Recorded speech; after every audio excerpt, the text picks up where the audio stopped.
ইরাকে ইরান সমর্থিত একটি সশস্ত্র গোষ্ঠীর নেতার মাথার দাম $1 কোটি ঘোষণা করেছে যুক্তরাষ্ট্র। শুক্রবার গালফ নিউজে প্রকাশিত এক প্রতিবেদনে এ তথ্য জানানো হয়েছে। মার্কিন পররাষ্ট্র দপ্তরের রিওয়ার্ডস ফর জাস্টিস কর্মসূচির আওতায় প্রকাশিত এক বিজ্ঞপ্তিতে বলা হয়েছে, কাতাইব সাইদ আল সোয়াদা নামক গোষ্ঠীর নেতা হাশিম ফিনিয়ান রহিম আল সারাজিকে খোঁজা হচ্ছে। বিজ্ঞপ্তিতে অভিযোগ করা হয়, তার নেতৃত্বাধীন গোষ্ঠীর সদস্যরা ইরাকের বেসামরিক নাগরিকদের হত্যা করেছে। এছাড়াও তারা দেশটিতে অবস্থিত যুক্তরাষ্ট্রের কূটনৈতিক স্থাপনাগুলোর উপর হামলা চালিয়েছে। গোষ্ঠীটি ইরাক ও সিরিয়ার মার্কিন সামরিক ঘাঁটি এবং সেনা সদস্যদের উপরও হামলা চালিয়েছে বলেও জানানো হয়। জানা গেছে, ইরাকে ইরান সমর্থিত একাধিক সশস্ত্র গোষ্ঠী রয়েছে। এগুলো পপুলার মোবিলাইজেশন ফোর্সেস নামে পরিচিত জোটের অংশ। এর আগে 2014 সালে মসুল শহর পতনের পর স্বেচ্ছাসেবী বাহিনীগুলোকে আনুষ্ঠানিক রূপ দিতে এই জোট গঠন করা হয়। পরে তারা ইসলামিক স্টেট গোষ্ঠীর বিরুদ্ধে লড়াইয়ে গুরুত্বপূর্ণ ভূমিকা রাখে। হোয়াইট হাউসে শেষ মুহূর্তের নাটকীয় সিদ্ধান্তে যুক্তরাষ্ট্র ইরানের সঙ্গে চলমান যুদ্ধবিরতির মেয়াদ বাড়িয়েছে। কয়েক ঘন্টা আগেও মার্কিন প্রেসিডেন্ট ডোনাল্ড ট্রাম্প জানিয়েছিলেন, সময় বাড়ানোর প্রশ্নই ওঠে না। কিন্তু পরিস্থিতি দ্রুত পাল্টে যায়। আলোচনায় অগ্রগতি না থাকা, ইরানের নীরবতা এবং হরমুজ প্রণালী ঘিরে বাড়তি উত্তেজনা, সব মিলিয়ে সংঘাত ফের শুরুর ঝুঁকি তৈরি হয়েছিল। শেষ পর্যন্ত সেই ঝুঁকি এড়াতেই এই সিদ্ধান্ত। পাকিস্তানের মধ্যস্থতায় আলোচনা চললেও এখনো কোনো চূড়ান্ত সমঝোতা হয়নি। ইরান বলছে, অবরোধ না তুললে তারা আলোচনায় বসবে না। আর যুক্তরাষ্ট্র স্পষ্ট করেছে, চুক্তি ছাড়া অবরোধ প্রত্যাহার সম্ভব নয়। ফলে দুই পক্ষই নিজেদের অবস্থানে অনড়। এর মধ্যে যুদ্ধের অর্থনৈতিক ও সামরিক চাপও বাড়ছে। ইরানে মুদ্রাস্ফীতি বেড়েছে, যুক্তরাষ্ট্রের অস্ত্র ভাণ্ডারেও চাপ তৈরি হয়েছে। বিশ্লেষকদের মতে এই যুদ্ধবিরতি আসলে সময় কেনা, যেখানে কূটনীতি ও সামরিক প্রস্তুতি একসাথে চলছে। মাদুরো গ্রেফতার হবেন কিনা, কখন শুরু হতে পারে সামরিক অভিযান, এমন স্পর্শকাতর তথ্যকে ঘিরে গোপনে বাজি ধরার অভিযোগে এবার আলোচনায় এক মার্কিন সেনা। আর সবচেয়ে অবাক করা বিষয় হলো যে প্ল্যাটফর্মে তিনি বাজি ধরেছিলেন, সেই প্ল্যাটফর্মে শেষ পর্যন্ত তাকে তুলে দিয়েছে বিচার বিভাগের হাতে। অভিযোগ উঠেছে, ভেনেজুয়েলার প্রেসিডেন্ট নিকোলাস মাদুরোকে ঘিরে সম্ভাব্য সামরিক অভিযানের গোপন তথ্য সরবরাহ করে $4 লাখ অবৈধভাবে আয় করেছেন গ্যানন ক্যান ভ্যান ডাইক নামের ওই সেনা। ফেডারেল কর্তৃপক্ষ জানিয়েছে, গত বছরের ডিসেম্বর থেকে জানুয়ারি পর্যন্ত ভ্যান ডাইক একটি গোপন সামরিক পরিকল্পনার সঙ্গে যুক্ত ছিলেন, যার লক্ষ্য ছিল মাদুরোকে ক্ষমতাচ্যুত করা। এই গোপন তথ্য কাজে লাগিয়ে তিনি একটি অনলাইন পূর্বাভাস ভিত্তিক বাজির প্ল্যাটফর্মে মোট 13টি ভিন্ন বাজি ধরেন। তবে বিষয়টি বেশি দিন গোপন থাকেনি।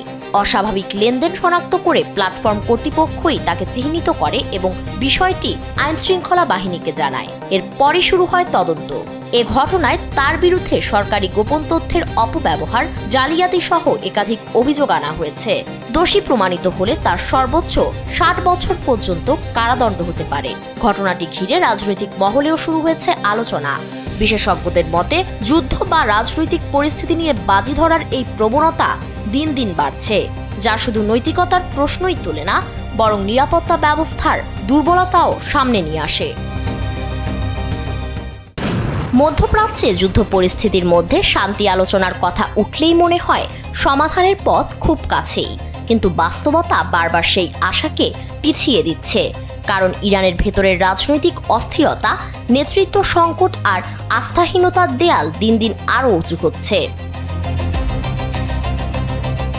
6 সপ্তাহ পেরিয়ে গেলেও ইরানের নতুন সর্বোচ্চ নেতা মুস্তাফা খামেনিকে এখনো জনসমক্ষে দেখা যায়নি। গত 28শে ফেব্রুয়ারি ইসরায়েল যুক্তরাষ্ট্রের বিমান হামলায় ইরানের সাবেক ধর্মীয় নেতা আয়াতুল্লাহ আলী খামেনি নিহত হলে তারই উত্তরসূরি হিসেবে ক্ষমতা গ্রহণ করেন মুস্তাফা খামেনি। তবে এরপর থেকেই তার অনুপস্থিতি ঘিরে ধোঁয়াশা তৈরি হয়েছে।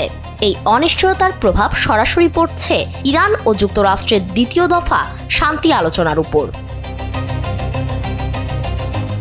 সিএনএন-এর এক প্রতিবেদনে বলা হয়েছে, মোস্তফা খামেনি এখনও এমন অবস্থায় নেই যেখানে তিনি পূর্ণাঙ্গ সিদ্ধান্ত নিতে পারেন। ট্রাম্প প্রশাসনের ঘনিষ্ঠ সূত্রগুলোর দাবি, বিমান হামলায় তিনি গুরুতরভাবে আহত হয়েছেন। তার পায়ে ফ্র্যাকচার, বাম চোখে আঘাত এবং মুখে ক্ষত রয়েছে, যদিও তেহরান বিষয়টিকে নিরাপত্তাজনিত গোপনীয়তা হিসেবে দেখাচ্ছে। এই অস্থিরতার মধ্যেই আলোচনার কেন্দ্রে উঠে এসেছে ইরানের সমৃদ্ধ ইউরেনিয়াম মজুদ। প্রায় 440 কেজি উচ্চমাত্রায় সমৃদ্ধ এই ইউরেনিয়াম পারমাণবিক সক্ষমতার দিক থেকে অত্যন্ত স্পর্শকাতর পর্যায়ে রয়েছে বলে মনে করা হচ্ছে। ওয়াশিংটনের উদ্বেগও মূলত এখানেই। এর পাশাপাশি মোস্তফা খামেনির অনুপস্থিতি নিয়ে আরও একটি বিতর্ক তৈরি হয়েছে। কিছু সূত্র দাবি করছে তিনি সরাসরি প্রকাশ্যে না এসে সীমিত পরিসরে কৃত্রিম বুদ্ধিমত্তা ভিত্তিক বার্তা ও অডিও যোগাযোগের মাধ্যমে কর্মকর্তাদের সঙ্গে যুক্ত থাকছেন। অনেকের মতে এটি বাস্তব নেতৃত্ব সংকট আড়াল করার একটি কৌশল।